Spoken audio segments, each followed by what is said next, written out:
If you hear me!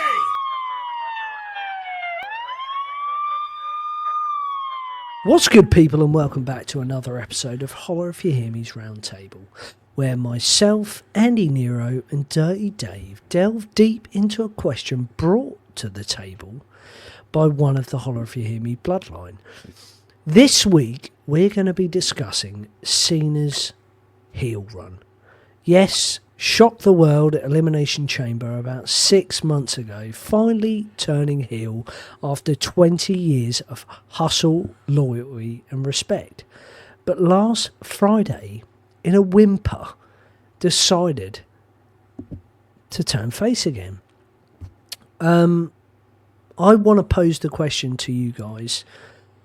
What did you think of the whole heel run, and did WWE blow it by pulling the plug too soon?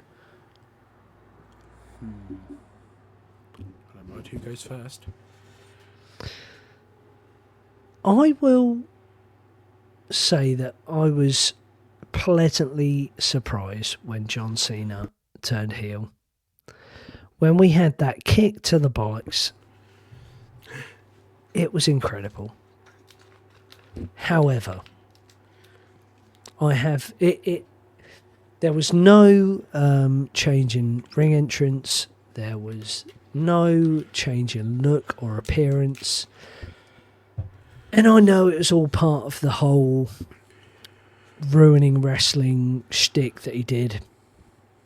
But it wasn't what I wanted.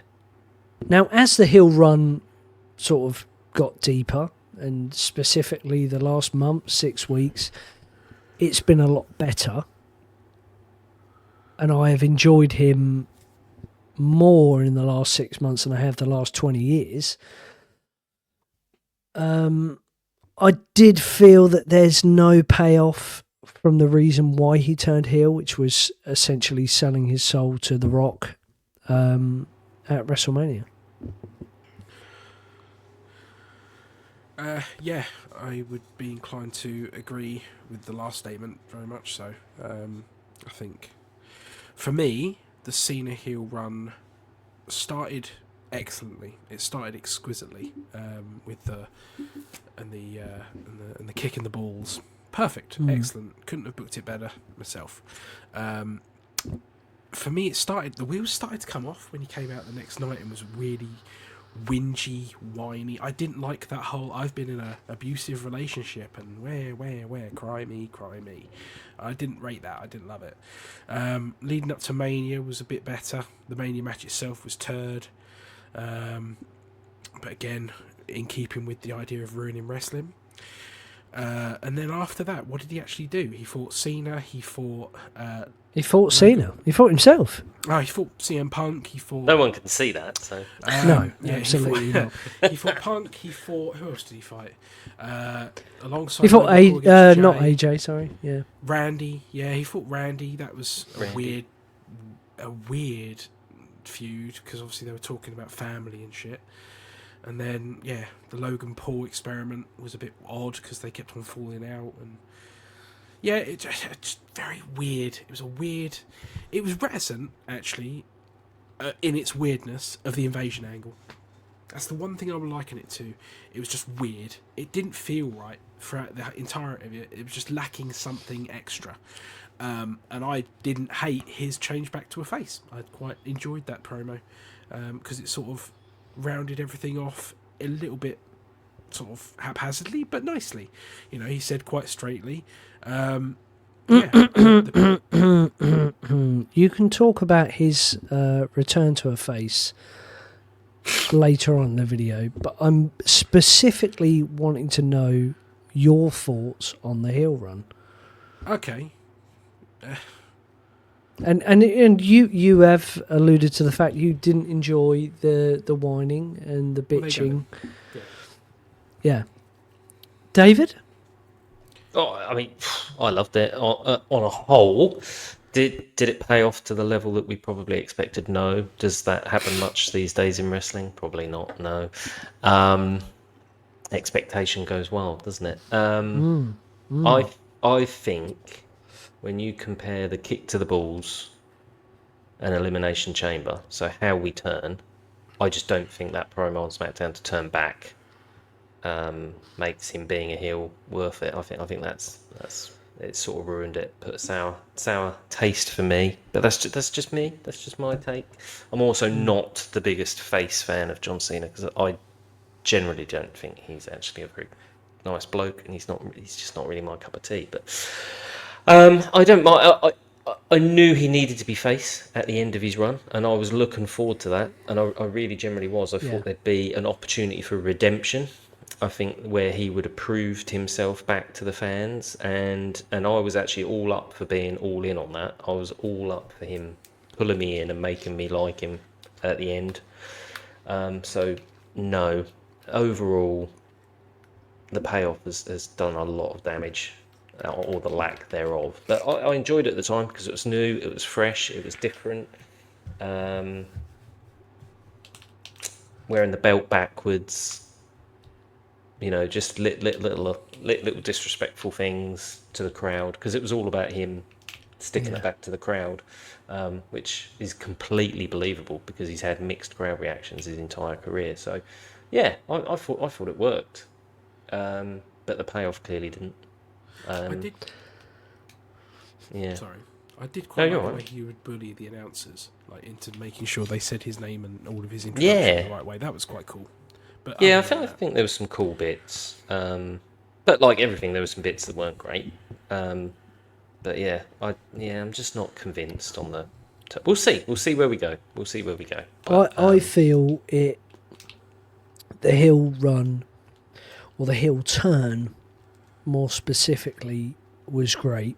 Dave, you hit the nail on the head. It was something new. It was something fresh. It was something that we all wanted to see 5, maybe 10 years ago. The way they went about it was with The Rock, and for me that was the biggest mistake, because you kind of relied on him to end that story, and when you're reliant on someone that is essentially an enigma now in the WWE, you need him to pay that off at the end. And was the heel run worth it? I'd say yes, it was, because we all wanted to see him. We've all just admitted that it's fresh, it's new, it was fun. Was the journey better than the destination?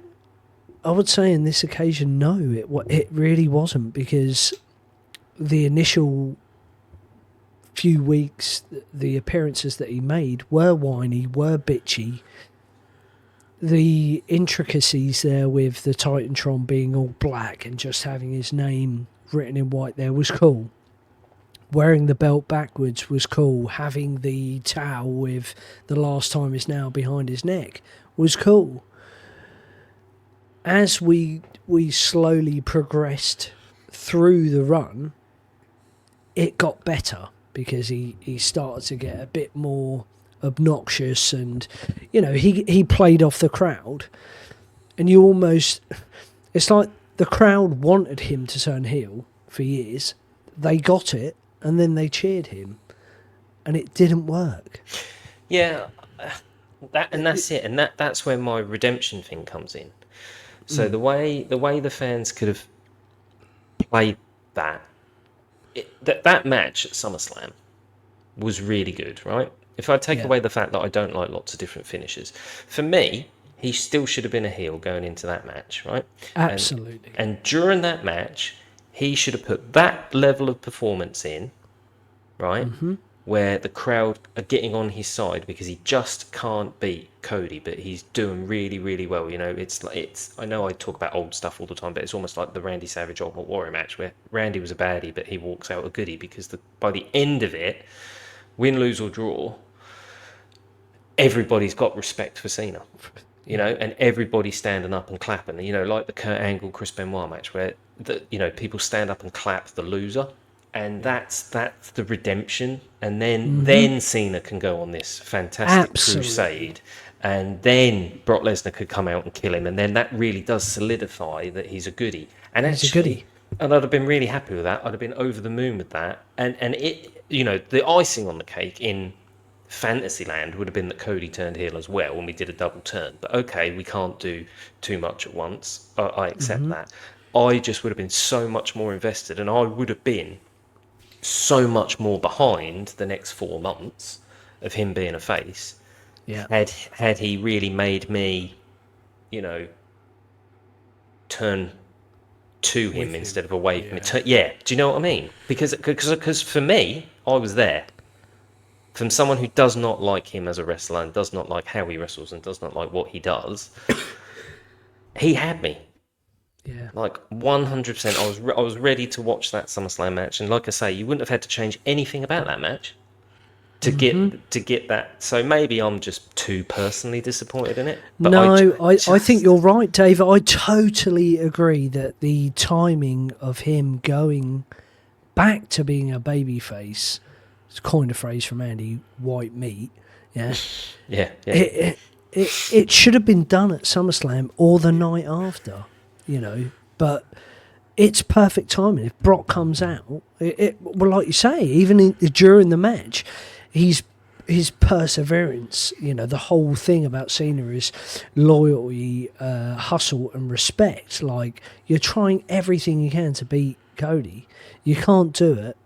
You all of a sudden, the whole 5-knuckle shuffle, that could have been the turn. Yep. The crowd are all behind him. And then when Brock comes out and beats the fuck out of him, you're all of a sudden, you start to feel for Cena. And that whole, as Andi has pointed out on our last video, legacy pop. You've got that respect for 4 months. I think whatever you say about the surprise with Lesnar coming out, whether you're disappointed because he's done it on previous occasions at previous events, we're only going to see him for another 4 months, and that's it. Okay, he might appear at another PLE or whatever, but we are not going to see John Cena anymore. He is not going to be relevant in the main event. It is it. Andi? Can I just say, what would people have been like had Hulk Hogan come out on the SmackDown before WrestleMania 18 and turned face on the mic? I'm turning myself here. I'm actually completely in agreement with you guys. The SmackDown turn was a complete waste of time. You had the chance to completely run back Hogan and Rock at WrestleMania 18. You could have had, like you said, have the 5-knuckle shuffle, have him fighting. You could have him come out on SmackDown and say, you're not going to see me kick you in the bollocks and me hitting you in the head with the title, because I know that that's not going to get this done. You're going to get the best of John Cena, but you're not going to like it. And then be a heel.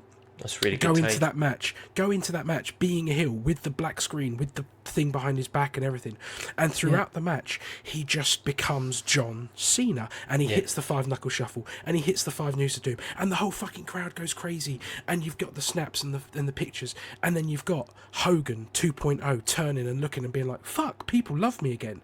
Shit. Yeah. And you can still have Cody go over, like Rock did. And in the same way, you had NWO come out at the end of WrestleMania 18, at the end of that match, and be like, "What the fuck are you doing, Hogan?"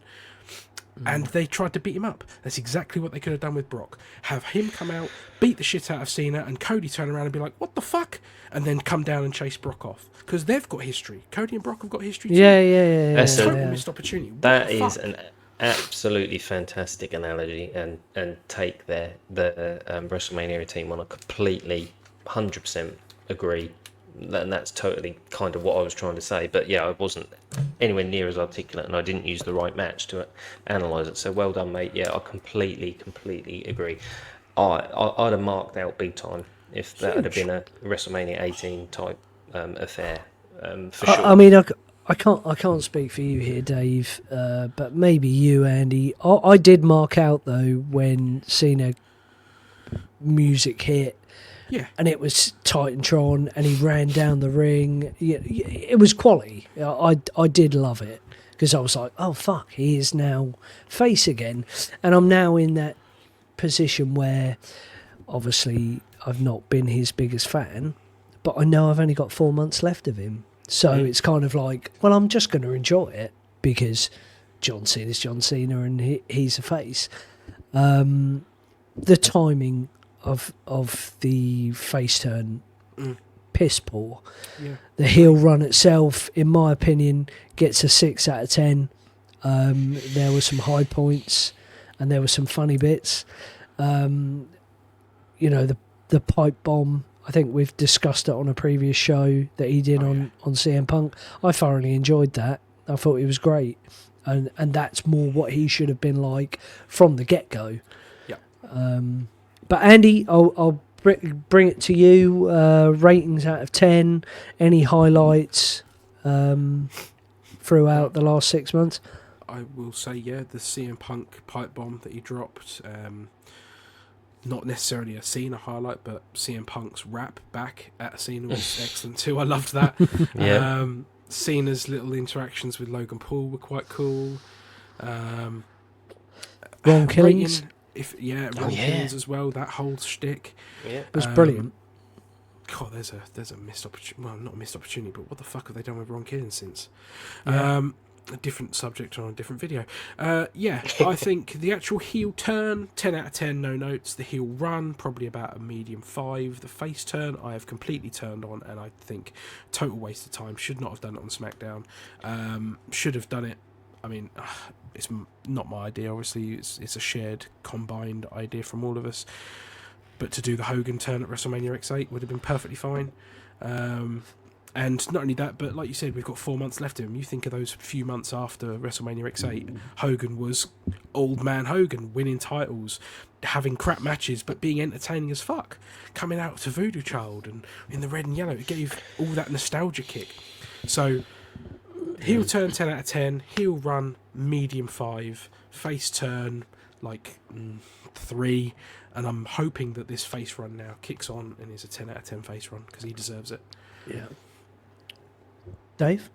Yeah, I mean, I'm pretty much exactly the same. I would go, the turn was 10 out of 10. I do prefer him. I did really like some of the nuances. Yeah. So I would give him a 6.5 as a heel run. I really was upset watching SmackDown. I can tell you exactly where I was sitting, and when I watched the promo, I just thought, what the fuck? So that's 2 for me. Yeah. But yeah, so I mean, I'm there or thereabouts. Mm-hmm. What about you?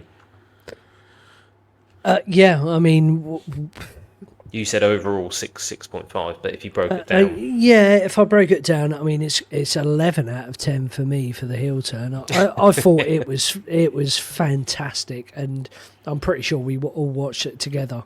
And yes, we did. And it is a monumentous occasion. That event was, I mean, just the sheer fact that he won and the way that he won, with Seth there looking upon CM Punk, and we're all thinking, oh God, this is ridiculous. Mainly because I want to wind Dave up because I know he hates Cena.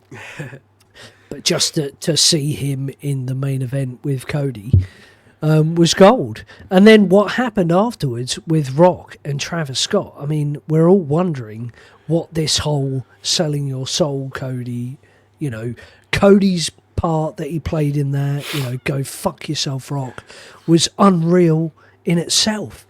And then for Cena to turn, kick him in the bollocks, the beatdown was perfect. And if you haven't watched WWE Unreal, I implore you to do so. It is a fantastic show. My brother, who obviously I grew up with, was massively into wrestling with me at the time, hasn't watched wrestling, I'm not even exaggerating, 15 years. Watched the show, and then off the back of that, watched SummerSlam. And was like, and even text me, even my 13-year-old son texted me from Italy saying, is John Cena face now? This was before SummerSlam. I said, WTF, I have no idea what's going on. Whether you like it, whether you don't like it, it's all memorable stuff that we'll probably be talking about for years to come. 11 out of 10, heel run, probably a 6. The kid in me is saying it's a 4 out of 10.